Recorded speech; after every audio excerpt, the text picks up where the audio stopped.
Sabi nga nila mga ka-RSP, no, reading improves one's understanding.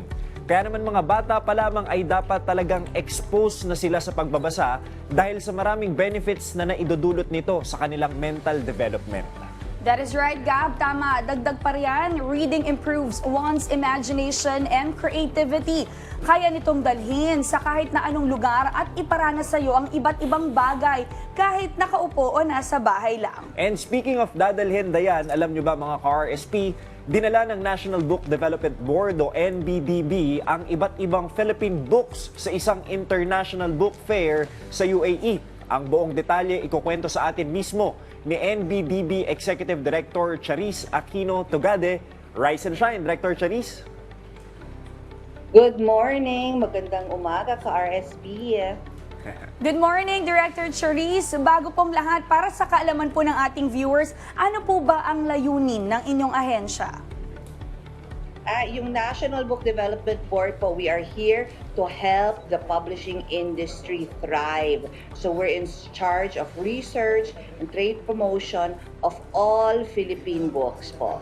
Alright, Director, na pag-uusapan natin yung mga publishing industry, no? May mga activities at programs rin po ba tayo para sa ating mga Filipino writers?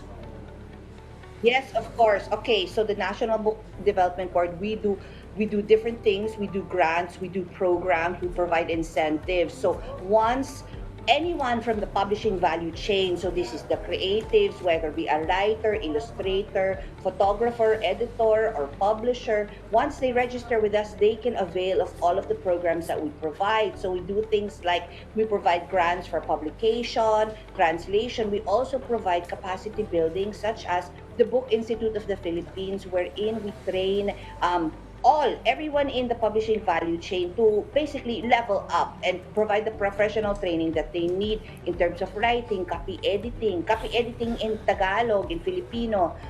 We also do different things like children's stories and working on your manuscript.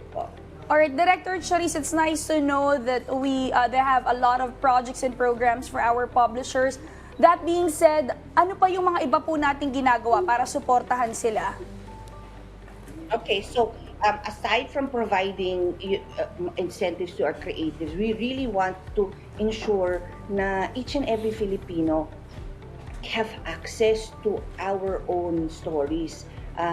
Today in the Philippines, our books are outnumbered 24-1, so there are 24 more times books entering the country than what we sent out, which is great.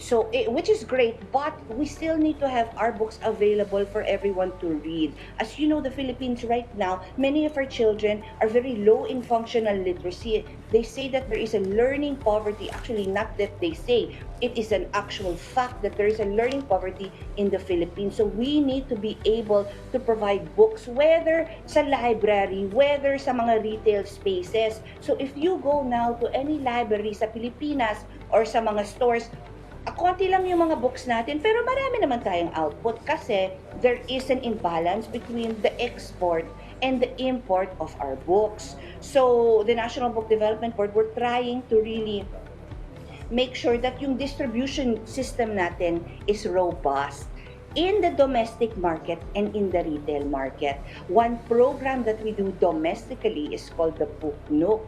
So para tong reading center, and we equip indigenous and remote areas around the country with full package of more than 1,200 titles of Filipino authored books in the languages that the children will understand, in the context that they understand. Mahirap naman kung lagi Goldilocks na blonde yung hair at white yung skin. Mahirap naman po if you see all these books na parang the 4 seasons, winter, spring, summer, or fall. You need to read books that are in your context. And although we want to be global in perspective, we also need our own, and we're focused on that in the domestic market. Internationally naman, we're really focused on ensuring that there are books in these diasporic populations, right? 1/10 of our countrymen, our kabayan, live and work abroad. So this is why we're setting up distribution points all around the world. Right. Great initiative, Director. Talagang napaka-importante po ng literacy sa mga bata, no? Pero ito na yung exciting part, Dayan. Kamusta po, Director, yung sinalihan yung book fair sa UAE? Kwento nyo naman po sa amin yung naging detalye. Oh my goodness, nakaka-excite. So, there are 3 book fairs that we join every year. So, these are rights fairs wherein we sell yung laman ng book, the content, right? Whether it be for translation or for movies or for music or whatnot. So, that's Frankfurt Book Fair, which we just attended noong para October, and very good response. And then we also do the London Book Fair for the English-speaking territories. Pero now, we want to focus on the UAE, not only the UAE actually, the Middle East. Why? Kasi ang rami-raming Pinoys. There's about 700,000 Pinoys in the UAE alone and more than about 4 million in the Middle East. Pero hindi nyo makikita yung mga libro natin. So this is the first time we have joined the Sharjah Book Fair. So yung Sharjah, siya yung city or the emirate beside Dubai. And this is one of the largest retail book fairs in the world. This is the first time we joined, and grabe yung response. I mean, all of the Filipino schools are going, our kabayan, that already live there, and they're interested in everything that we have. Kasi hindi nyo naman makikita sa bookstore eh. So this is what we're trying to do, really make sure that our books reach all stores. So what types of books do we have? Of course, marami tayong children's books. We have romance, of course, which everyone loves, like Rain in España. We have fiction, non-fiction, and yung mga graphic novels natin, very, very popular around the world. So yun po, it's very, very exciting, and I hope if you have friends or family sa UAE, please visit us. We are at the Sharjah Book Fair until November 13 po. So it's nice to know that you join to mga kinds of book fair. Ang dami nilang natututunan, Yes. maraming nadadalang experience, no? Pero Director, tanungin po natin ito, isa sa mga problema rin po kasi yung piracy sa pagpapublish po ng mga aklat. Minsan nakikita na po yan online o may mga nabibili po online rather at kinokopya po at hindi original. Director, paano ba natin ito kinaharap?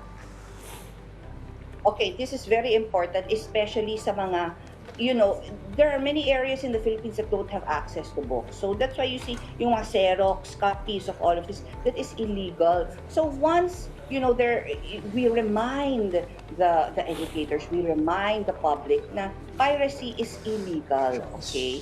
If we continue to pirate, then people will not produce books anymore because it will be a waste of their time also. So what we do, we encourage people to buy the original. If you cannot buy, you borrow from your friends. But also, we have a website, we have all our social media, we have our contact info. If there is anyone that knows about any pirating of books, please contact us and we will work with the proper authorities to ensure that this person or this entity is sanctioned po. Alright, Director, kasama niyo po kami sa pagsulong ng literacy at edukasyon sa ating mga batang Pilipino. Muli nakasama natin si Executive Director Charis Aquino Tugade ng National Book Development Board. Maraming salamat po, ma'am. Maraming salamat po. Thank you very much.